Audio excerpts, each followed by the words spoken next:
श्री गुरु के चरणों में प्रणाम। आदि शक्ति माँ भवानी के प्रणाम। हरेंद्र भैया, आनंद, लीलम दीदी के प्रणाम के स्वीकार करें। साथ साथ सभी गुरु भाई गुरु बहना के प्रणाम के स्वीकार करें। देखिए गुरु भाई गुरु बहना, समय सब कोई के एक बार बनता है, सब कोई के बिगड़ता है। महादेव वैसा ही नहीं मिल जाता है, चाहे कोई देवी दुर्गा किसी को वैसा ही नहीं मिल जाता है, बड़ा तपस्या करना पड़ता है। साहब के लोग कहता है कि साहब हरेंद्रानंद आज संसार में 3 सूत्र बता रहे हैं। हरेंद्रानंद साहब संग जौन कहानी बीता है उस संसार लोग गुरु भाई गुरु बहना उतना नहीं बर्दाश्त कर पाएगा। चाहे आज लीलम दीदी संसार में देवी स्वरूप पूजा रही हैं, ऐसा ही नहीं पूजा रही है। बहुत कष्ट किए हैं लीलम दीदी, इतना कष्ट किए हैं, सब कुछ से कष्ट किए हैं।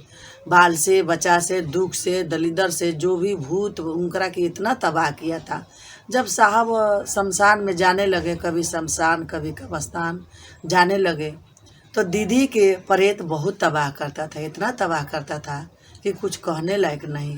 और माँ भगवती ने भी आजमाए हैं लीलम दीदी या साहब का। देखिए एक बार का बात है कि साहब गए थे ड्यूटी करने के लिए और लीलम दीदी अपने घर में अपने बाला बच्चा के लेके थे।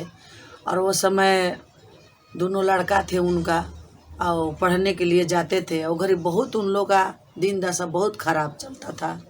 कुछ का अभी साहब ड्यूटी करते थे, वो घर बहुत कम पैसा मिलता था उनको। इसके बाद दीदी घर में रहती थी। कोई भी आता है, गरीब दुखिया कोई भी आता था, कहता था कि दीदी हमको भूख लगा है, खाना खाएंगे। दीदी उसको बुला के खिलाती थी और उसको थरिया जूठा नहीं उठाने देती थी, चाहे क्यों जात हो। दीदी के ये समझ में नहीं था कि हम बड़ा जाति हैं, कितनों तो कुछ भी हैं सबसे, लेकिन ये छोटा जाति है, खा रहा है, इसको जूठा हम माजेंगे। देखिए हम और आप यही घमंड में हम लोग चूर हो जाते हैं कि हम बड़ा जाति हैं, एक छोटा जाति के छिपा उठा के माजेंगे और उनको अपना छिपा में खाने के लिए देंगे। लेकिन दीदी के पास ये अहंकार नहीं था, इसलिए आज दीदी स्वयं देवी बन के और देखिए संसार में पूजा रही हैं। दीदी कोई भी आता था, भर भिखार उनको अपना बर्तन में देती थी खाने के लिए, और जूठा उनको नहीं उठाने देती थी। जूठा उठा कर ले जाकर मांजती थी और बोलती थी बाबा भैया शिव के गुरु माने हैं, शिव को गुरु बना लीजिए। उनको बड़ी समझाती थी खिला पिला के, और तब उनको जूठा मांज के तब उनको शिव शिष्य बनाती थी। बताइए, और हम और आप में अगर इतना ज्ञान हो जाएगा। बहुत सा दीदी लोग हैं कि किसी गुरु बहना से बात करते हैं तो पहले जात पूछते हैं, दीदी आप कौन जात हैं बताइए, विचार कीजिए। हमारे साहब ने हरेंद्रानंद एक धागा, प्रेम के धागा बांधे हैं। जो कच्चा सूता बना जाता है हाथ में, उसी प्रेम के धागा बोला जाता है। एक बहन कोई जात हो, कोई भाई के अपना प्रेम से दिल से मानती है कि मेरा भाई है, इसको राखी बांधेंगे।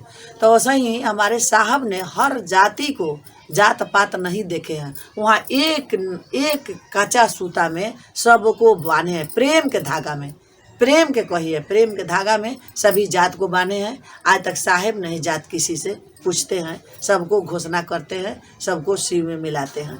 तो सही क्या होता था कि देखिए उस समय का बात था कि एक बूढ़ी माता, सब कोई इंसान को भगवान आजमाते हैं, लेकिन इंसान कोई पहचान नहीं पाता है कि भगवान माँ भगवती किस रूप में आती है। तो कहा हुआ कि बूढ़ी माता नहीं, जवान औरत दीदी के पास गए। एकदम फाटल ब्लाउज, फाटल साड़ी, फाटल साया, केस जो था खौरे भौरा, मुँह सुखाइल, और लीलम दीदी के पास गए। लीलम दीदी उनको प्रणाम किए।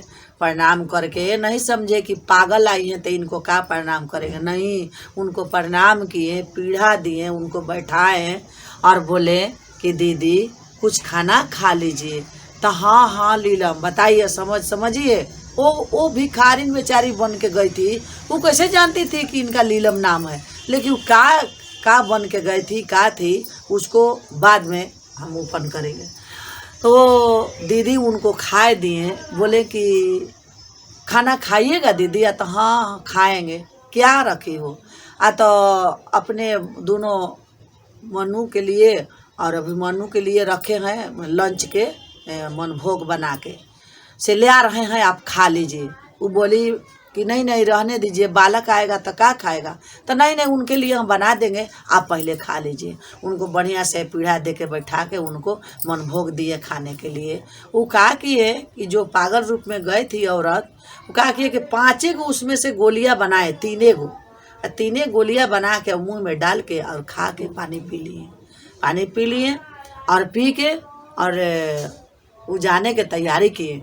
तो लीलम दीदी के माया लग गया। साहब वो घड़ी काम करते थे, बहुत कम तलब मिलता था और बहुत साहब के साथ परेशानी था। उस समय में बहुत दिखताई था कि देखिए दिखताई था, तबे ना साहब बोले कि हमारे पास घर में घी नहीं रहता था, कपूर नहीं रहता था।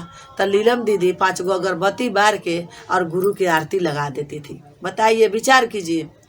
तसा ही लीलम दीदी के साहब ने पहला तनख्वाह मिला था और साहब उनको बहुत अपने सोच में बहुत सुंदर साड़ी कीन के उनको लाए थे। उसी में अगर पेटीकोट सिया के लाए थे और ले आके दिए थे कि लीलम लो ये साड़ी तुम पहन लेना, ये पहला हमारा जो तनख्वाह मिला उसमें से आपको मैं साड़ी लाई हूँ। और दीदी को माया लगा, बोली कि वो साड़ी रख के क्या होगा, साड़ी तो हमारा बहुत है, लेकिन ये बेचारी का कपड़ा फटा हुआ है, साड़ी साया ब्लाउज सब फटा हुआ है। कहा कि ये दीदी कि उनको माथ झाड़े, उनको पूरा श्रृंगार किए, श्रृंगार करके वो साड़ी बक्सा में से लाए, उनको पहनाए, पहना करके और पूरा पहना ओढ़ा करके और बोली कि हम जा रहे हैं लीलम दीदी सोची कि इनको कुछ भाड़ा दे दें हम जाने के लिए। और वो औरत जो गई थी लीलम दीदी के पास, वो इतना बड़ा फाटल लुगा में, लाल लुगा में वो बांध के एक गेठरी लेके गई थी। तो देखिए जब लीलम दीदी गए घर में, बक्सा में से पैसा लेकर आने के लिए कि कुछ जो जा रही हैं दीदी उनको हम भाड़ा दे दें, इनका परिस्थिति बड़ी ख़राब है। तो गए 10 गो रुपया निकाल के लाने के लिए कि दे दे, भाड़ा करके चल जाएगी। और जैसा ही वो गए भाड़ा ले आने के लिए, पैसा देने के लिए, और वो सही जो गई थी उनके घर औरत, और वो कहा किए कि इतना बड़ा जो पोटरी था मैले कुचैले कपड़ा में बना हुआ था, वो पोटरी लीलम दीदी के घर पर छोड़ के और वो सड़क दे निकल के चली गई। निकल के लीलम आई जब पैसा लेके, तो लीलम दीदी तो घुराने लगी कि बताइए ना, एक दीदी थी और कहाँ चल गई, उनको भाड़ा देना था, कैसे जाएंगे कैसे नहीं जाएंगे। देखी कि वो चला गई है, तो देखी कि एक मोटरी धारा हुआ है मेरा आंगना में, तो मोटरी छोड़ दिए, नहीं छुए। साहब आए सांझ के, लीलम दीदी के धक धक धक धक जीव कर रहा था कि साड़ी तो दे दिए, लेकिन साहब आके आज हमको बड़ी बोलेंगे कि सड़िया जो दिए थे काहे दे दिया। लेकिन फिर भी सोच रही थी कि छोड़, नहीं बोलेंगे, गुरु का असीम दया होगा तो साहब नहीं बोलेंगे। साहब आए तो लीलम दीदी बताने लगी कि साहब देखिए ना, एक औरत, बहुत सुंदर सा औरत आई थी अधबुड़ में, और उनको शरीर पर कपड़ा नहीं था, फटा हुआ था, सब अलंग लौक रहा था, और सब खौरे भौरे असही। उनको पूरा हम हाथ गोड़ पोछवा करके उनको माथ झाड़ के उनको सब सेनुर टिपली किए करके, और उनको अथी साड़ी जो आप दिए थे साहब, कहिए तो खिसियाइएगा, नहीं तो कहेंगे। साहब बोले, साहब मुस्कुरा रहे हैं, पूछ रहे हैं कि अरे हम नहीं खिसियाएंगे, तू बताओ तो पहले। लीलम दीदी बोली कि जो आप साड़ी दिए थे ना साहब, तो हाँ, तो क्या हुआ। फिर दीदी बोल रही हैं कि जो साहब आप साड़ी दिए थे ना, तो बोले साहब कह रहे तो बोलो ना क्या हुआ। तो साहब वही सड़िया ने, जो औरत बूढ़ी माई अधबूढ़ थी, आधा पथी, न बूढ़ थे न जवान थे, आधा पथे, उनको सड़िया हम पहना के भेज दिए और चल गई। जैसे ही गए घर में कि कुछ पैसा ला के दे दे उनको गाड़ी भाड़ा के लिए, तैसे ही चला गई, हमसे भेंट नहीं हुआ, खोजते रह गए, उनको पता नहीं चला। तो वो कुछ लाई थी, जो औरत आए थे वो कुछ लेकर आई थी। तो हाँ देखिए ना लाए हैं, तो क्या लाए हैं, तो इतना एक मैले कपड़ा में एक गेठरी बना हुआ है। साहब मुस्कुराते हुए बोले कि उस गेठरी के लाइए। दीदी वो गेठरी उठा के ले जाके साहब के दिए। साहब खोले जब गेठरी, तो उसमें देख रहे हैं का कि जितना सुंदर साड़ी दीदी के साहब किन के ले आके दिए थे पहनने के लिए, उसे दोगुना सुंदर साड़ी उसमें बना हुआ है, और पेटीकोट ब्लाउज के साथ उसमें बना हुआ है, और टोटल श्रृंगार उसमें है। और छोड़ के वो गए हैं। साहब बोले लीलम तुम एक साड़ी के लिए डरा रही थी कि हम साड़ियाँ दे दिए, साहब हमको डांटेंगे। पागल, देखो उसे सुंदर साड़ी वो छोड़ कर गई हैं, तुम पहचान नहीं पाई, लेकिन चलो सेवा किए हो, बहुत कुछ सेवा किए, तुमको माँ तुम्हारे पर खुश हैं। जगत जननी माँ थे, आप आदि शक्ति, आप उनको पहचान नहीं पाए। आप आए आपके घर, आपके हाथ खाना खाए और आपको आशीर्वाद दिए और चला गए, आप नहीं पहचाने। लीलम दीदी बहुत अफसोस में पड़ गई कि बताइए हमारे कि यहाँ जननी माँ आए, आदि शक्ति माँ, उनको हम पहचाने नहीं। लेकिन हे माँ, जो हमसे गलती हुआ होगा उसको माफ़ कर दीजिएगा, अब से हम पर दया कीजिएगा कि किसी तरह का हमसे भूल ना हो। हम अपना गुरु के काम में मन तन से लगल रहेंगे। आपको जो महादेव हैं उनका कार्य के जब तक जिएंगे, मरते दम तक इस कार्य को हम आगे बढ़ाते रहेंगे। तो देखिए भैया बहनी लोग, दीदी लोग, जो दीदी संकल्प लिए थे वो भर्ती थे पटना एम्स हॉस्पिटल में, और उस हॉस्पिटल में दम तो टूटते के बाद भी एक मरीजी भर्ती था, उनको दोनों किडनी साफ था, वो मरने के कगार पर था, और दीदी ने उनको घोषणा किए और मरते मरते उनको आशीर्वाद दिए। देखिए वो मरीज जी गया और लीलम दीदी अपना प्राण छोड़ के चली गई। बताइए क्या गुरु का दया है, क्या साहब लीलम दीदी का कमाल है कि कोई इस बात का पहचान नहीं पाता है। दीदी भैया लोग तो कम से कम साहब का जो बानी बोल रहे हैं अभी पिंजड़ा में है, उनका बात का समझिए। दीदी लेखा जिस दिन पिंजड़ा छोड़ देंगे उस दिन हम लोग भटकते रह जाएंगे, उनको कोई ज्ञान नहीं मिलेगा। और नहीं तो जो हमारे साहब ने जो ज्ञान दे रहे हैं उसको अमल कीजिए, अमल करके दिल में बसाइए, लोगों के बताइए, समझाइए।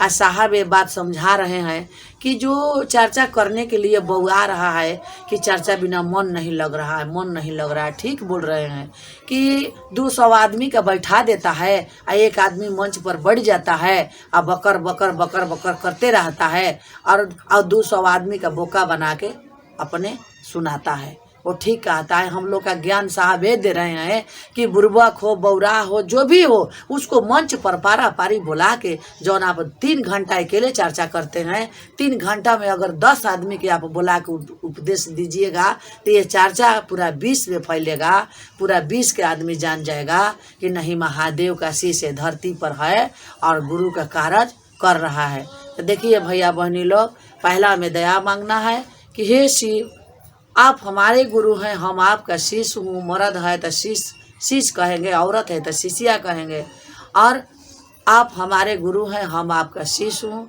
मुझे शिष्य पर दया कीजिए। हे प्रभु दया कीजिए। पहला दया यही मांगना है कि हे शिव गुरु, हम पर इतना दया कीजिए, हमको इतना अकिल ज्ञान दीजिए कि आपका कार्य संसार में हम कर सके। एक बाद हमारे घर परिवार पर दया बनाए रखिए, ये कहना है।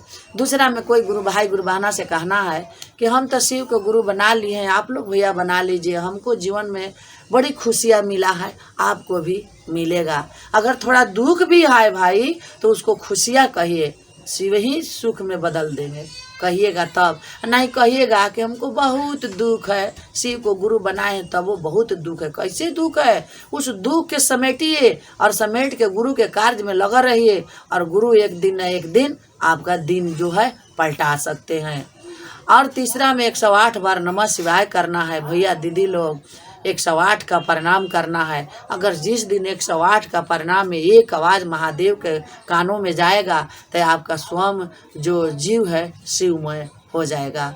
यही बात हम कह रहे हैं संसार के गुरु भाई गुरु बहना के, मेरे बात का अमल कीजिएगा। इसी बात का मैं गुरु के चरणों में रखती हूँ। अपने गुरु के कोटि कोटि प्रणाम और साहब हरेंद्रानंद के प्रणाम, सभी गुरु भाई गुरु बहना के चरणों के प्रणाम, मेरा प्रणाम स्वीकार कीजिए।